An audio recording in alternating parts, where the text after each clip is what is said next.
सरस्वती जी का एक नाम शारदा है। क्या नाम है? जम के बोलिए जरा। शारदा। ये शारदा नाम कहां से पड़ गया? सरस्वती माता को शारदा नाम किसने दिया था? भाई नामकरण होता है तो हमारे यहाँ तो आज भी नियम है महाराज, ये बुआ कोई नाम बताती है, मामा जी कोई नाम बताते हैं और दादाजी कुछ बोलते हैं, कोई बोलेगा टिक्कू, कोई बोलेगा पिक्कू, कोई बोलेगा कुछ, सबके नाम अपने अपने रहते हैं, कोई प्रेम से क्या बोलता है। तो सरस्वती का शारदा नाम किसने प्रदान किया था? माता सरस्वती को शारदा संबोधन किसने दिया था? माता सरस्वती को शारदा का संबोधन किस समय पर प्रदान किया गया था? जिस समय पर शंकर और पार्वती भ्रमण पर निकल रहे थे और भगवान ब्रह्मदेव सरस्वती को ढूंढ रहे थे, और माता सरस्वती को ढूंढते हुए ब्रह्मा जब भगवान शंकर की साक्षी में पहुंचे हैं, तब भगवान शंकर से ब्रह्मदेव ने कहा, आप कहीं सरस्वती को देखें तो मुझे भेजिएगा, मेरे पास में भेजिएगा। शंकर भगवान ने उसी समय पार्वती से कहा, पार्वती, जैसे एक स्त्री जो पतिव्रता धर्म का पालन करने वाली है, एक नारी पतिव्रता धर्म का पालन करने वाली होती है, पति को परमेश्वर मानने वाली होती है, पति के चरणों का रसतत्व ग्रहण करने वाली होती है, तो वो पर पुरुष का स्मरण नहीं करती। उसी तरह एक पति जो अपनी अर्धांगिनी के साथ में रहे और अर्धांगिनी के साथ चले, तो पर नारी का स्मरण नहीं होना चाहिए। तो एक काम करो पार्वती, तुम उस सरस्वती को बुलाना प्रारंभ करो। अब पार्वती जी ने कहा, सरस्वती तो मेरी बहन जैसी है, सरस्वती तो मेरी सखी जैसी है, अब मैं उसको अगर बुलाऊं, आवाज दूं, अच्छा नहीं लगेगा। तो माता पार्वती जब ढूंढते ढूंढते ढूंढते ढूंढते शंकर भगवान के साथ में भ्रमण करती करती पहुंची, तो क्या देखती है माता पार्वती कि एक सरोवर के पास में माता सरस्वती बैठकर सरोवर में अपना मुखाग्रविंद देख रही थी। श्वेत वस्त्र था मेरा माँ का, और बड़ी सुंदर गले में माला पहन रखी थी माता सरस्वती ने, और एक सरोवर में माता सरस्वती अपने मुख को जब निहार रही हैं, उस दर्पण के भाव में अपने प्रतिबिंब को देख रही हैं, तब उस समय पर माता पार्वती ने कहा, शारदा, सरस्वती को लगा कि मेरा संबोधन ये किसने कहा, पलट कर देखा। सरस्वती ने कहा, पार्वती तुम? हाँ, मैंने तेरा जो दर्पण में प्रतिबिंब देखा है, तेरा स्वरूप देखा, पर तू इतनी सुंदर है, इतनी सुंदर है, पर तेरा जल में जो स्वरूप देखा ना, वो नीला दिखाई दिया, थोड़ा सा श्याम दिखाई दिया, इसलिए मैंने तुझे शारदा कह दिया। आज भी हमारे मध्य प्रदेश के कटनी और सतना के बीच में महियर में आज भी शारदा भवानी विराजमान है महाराज।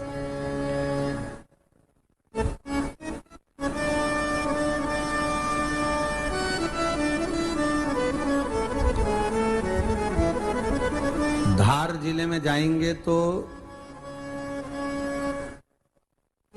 बाग क्षेत्र में मां बागेश्वरी, मां शारदा आज भी विराजमान।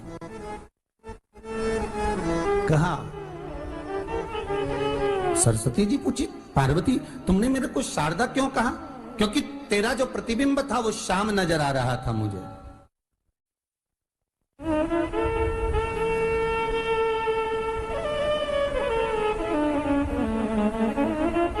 उस प्रतिबिंब को देखकर मैंने तुझे शारदा का संबोधन दिया। तुम्हें ब्रह्मा जी बुला रहे हैं। सरस्वती ने कहा,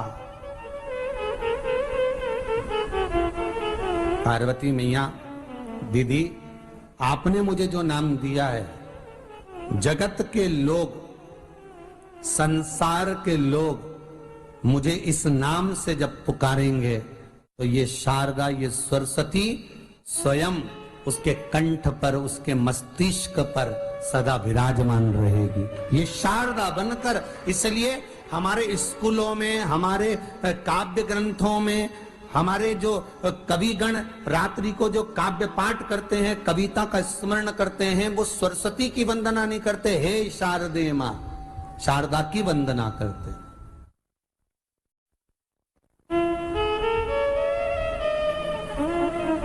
कभी आपसे कोई पूछ ले कि शारदा नाम पार्वती सरस्वती का कब पड़ा, तो आप बता सकते हो कि ये माता शारदा नाम कोई सहज नहीं है। माँ ढूंढने के लिए जब निकली ब्रह्मदेव के कहने पर भगवान शिव के साथ भ्रमण करती। नाम का उच्चारण कोई सहज नहीं होता। कोई देखता होगा, दादाजी ने अगर किसी का नाम कुछ रखा है तो कुछ सोच के रखा होगा, पिताजी ने अगर कुछ रखा है तो उसके मन में कुछ आया होगा तो रखा होगा, मम्मी ने अगर कोई नाम रखा है तो उसने कोई विचार कर कर रखा होगा। कोई नाम अगर किसी का रखा जाता है तो उसके अनुकूल रखा जाता है कि हो सकता है कि वो नाम की क्या उसके मन में चल रहा होगा।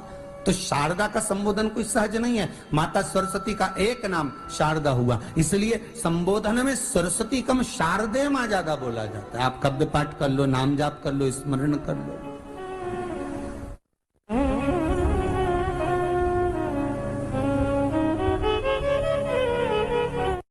हम बच्चों से कहना चाहेंगे, छोटे छोटे बच्चों से, आप माता सरस्वती की आराधना करा करो। मेरे बच्चों से निवेदन है, कभी जिंदगी में अगर मौका मिल जाए और सरसों के फूल यदि आपके जीवन में आपको कहीं से प्राप्त हो जाए, सरसों के फूल जानते हो ना, पीला कलर का होता है सरसों का फूल, आप प्रयास करो सरसों का फूल। जिस दिन माता सरस्वती का, मेरी बागेश्वरी का जिस दिन प्रागट्य उत्सव हो बसंत पंचमी का, उस समय पर माता सरस्वती का स्मरण कर कर वो सरसों का फूल आप देव अधिदेव महादेव को चढ़ाइए। जैसे माता सरस्वती को ज्ञान दिया था वैसा मेरा महादेव आपको भी ज्ञान दे। वो सरसों का फूल आप देव अधिदेव महादेव को समर्पित। कई जगह पर आम के जो झूमर होते हैं वो, कई जगह पर सरसों का पुष्प। सरसों का फूल वैसे शिव महापुराण के अनुसार अगर अपन देखें तो बड़े रोग में भी कारगर होता है।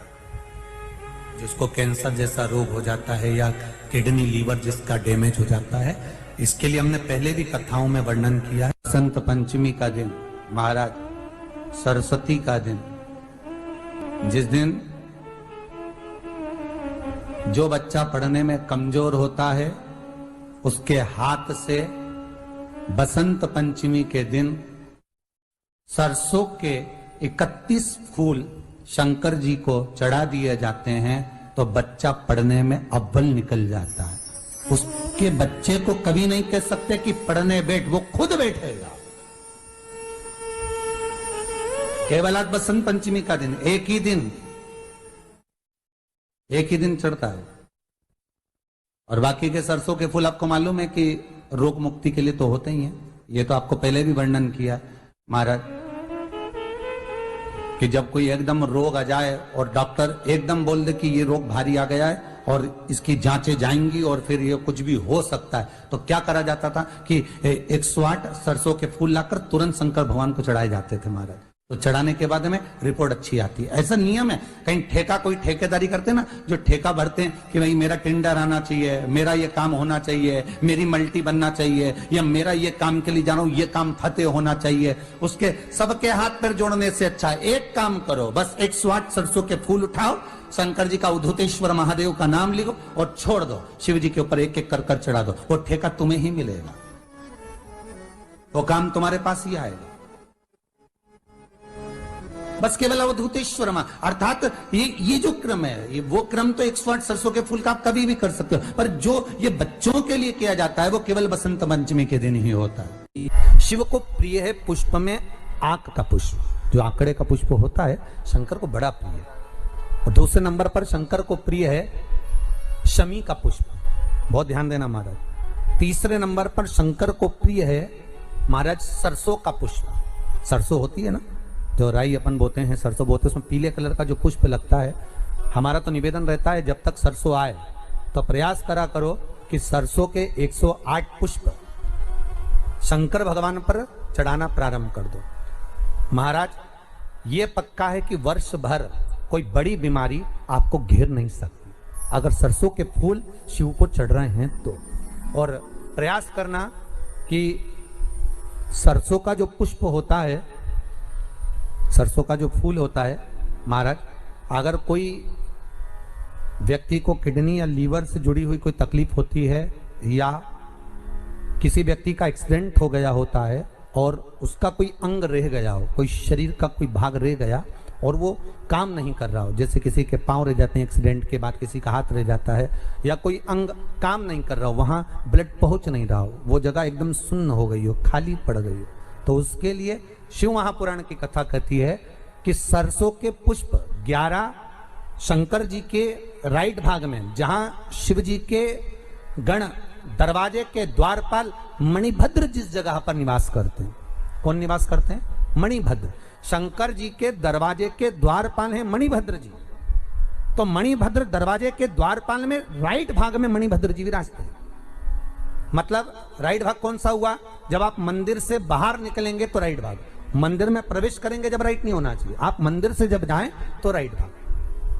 मतलब आप मंदिर से राइट से जाएंगे तो शंकर जी का भी राइट हो जाएगा, क्योंकि शिव जी ऐसे बैठे हैं तो शंकर जी का भी राइट हो गया, देवता उनका भी राइट हो गया, तो राइट भाग सीधा हाथ मणिभद्र जी का स्थान। 11 सरसों के पुष्प मणिभद्र के उस द्वार पर आप रख दीजिए, और मणिभद्र के द्वार पर रखकर अंदर जाकर 108 वापिस जब आप बाहर निकल रहे हैं, ये पुष्प आप रखने के बाद एक बार बाहर जाएंगे, फिर वापिस आएंगे मणिभद्र रखने के बाद, और अंदर जाकर 108 सरसों के पुष्प शंकर को समर्पित करेंगे महाराज। उस सरसों के पुष्प जो शिव जी को आप समर्पित कर रहे हैं उसको वापस लेकर आएंगे, श्री शिवाय नमस्तुभ्यम बोलकर उस सरसों के पुष्प को महाराज सरसों के तेल की बोतल में उसको प्रदोष काल में उस तेल को वापस ले जाकर चढ़ा दीजिए शिव जी को, उसको वापस लेकर आ जाइए। उस तेल का प्रयोग आप नाभि में डालिए, और जो शरीर काम नहीं कर रहा उस स्थान पर कम से कम 15 दिन 20 दिन तक उसकी मालिश करना प्रारंभ करिए।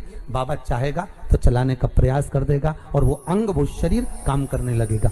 मणिभद्र का स्मरण, श्री शिवाय नमस्तुभ्यम, सब बोलिए एक बार जमकर, श्री, अरे पहले बोल दिया, हमारे साथ तो बोलो, श्री शिवाय नमस्तुभ्यम। भगवान शिव के मंत्र का स्मरण कर कर करते सरसों का जो पुष्प है उसमें आनंद की अनुभूति है, आनंद के लिए।